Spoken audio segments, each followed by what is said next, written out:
Hello दोस्तों, मैं नैना आपके लिए लाई हूँ एक हॉरर स्टोरी, भूतिया स्कूल ट्रिप। रिया, रेशमा और खुशी बचपन से बेस्ट फ्रेंड्स थी। तीनों एक ही स्कूल में पढ़ती थी और अक्सर साथ घूमने फिरने जाती थी। रिया थोड़ी मोटी लेकिन बहुत मजाकिया थी। रेशमा लंबी और पतली, जबकि खुशी छोटी हाइट की थी लेकिन बहुत चंचल। स्कूल ट्रिप का रोमांच। उनके स्कूल ने पास के एक पुराने पहाड़ी इलाके में एडवेंचर ट्रिप प्लान की थी। सुना था कि वहाँ एक पुरानी वीरान हवेली थी जहाँ पहले एक स्कूल चलता था, लेकिन एक रात वहाँ आग लग गई थी और कई बच्चे मारे गए थे। तब से वहाँ कोई नहीं जाता था। हमें उस हवेली में जरूर जाना चाहिए, रेशमा ने उत्साह से कहा। पर हमें वहाँ जाने की इजाजत नहीं मिलेगी, खुशी ने डरते हुए कहा। चुप कर चले गए, इसमें कौन सी बड़ी बात है, रिया ने मुस्कुराते हुए कहा। रात का साहसिक फैसला। रात के 12 बजे, जब सब सो रहे थे, तीनों चुपके से टॉर्च और मोबाइल लेकर हवेली की ओर निकल पड़ी।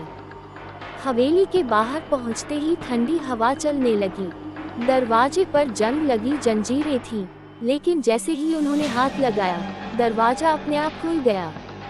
हवेली के अंदर घना अंधेरा था। चारों ओर पुरानी टूटी हुई लकड़ी की बेंचें और फर्श पर जले हुए कागज बिखरे थे। दीवारों पर धुएं के निशान थे और एक पुरानी ब्लैकबोर्ड पर अब भी आधी लिखी हुई चौक की लकीरें दिख रही थीं। तभी अचानक टप टप टप कोई नंगे पैर चल रहा था। तब कौन है वहाँ? खुशी ने घबराते हुए पूछा। छाया का सामना। रेशमा ने टॉर्च आगे बढ़ाए और उन्हें दिखा, एक बच्चा कोने में खड़ा था, सफेद कपड़े पहने, बिना हिले डुले। तुम कौन हो? रिया ने हिम्मत करके पूछा। बच्चे ने धीरे धीरे सिर उठाया। उसकी आंखें बिल्कुल काली थीं और उसके चेहरे पर जलने के निशान थे। तुम यहाँ नहीं आ सकते, यह स्कूल अब भी चलता है, बच्चे ने एक अजीब सी आवाज में कहा। भागो! अचानक सभी कुर्सियां जोर से हिलने लगीं, खिड़कियों के शीशे टूटने लगे और दीवार पर बसी हुई तस्वीरों के चेहरे खून से लाल हो गए। खुशी ने चिल्लाते हुए दरवाजे की ओर दौड़ लगाई, लेकिन दरवाजा बंद हो चुका था। हम फंस गए, रेशमा ने चीखते हुए कहा। भूतों की स्कूल बेल। तभी स्कूल की बेल अपने आप बज उठी, ट्रिन ट्रिन ट्रिन, और चारों तरफ से बच्चों की चीखें सुनाई देने लगी। दीवारों पर हाथ के जले हुए निशान उभरने लगे। रिया ने अपने बैग से एक लाइटर निकाला और जमीन पर पड़े पुराने कागज जलाने लगी।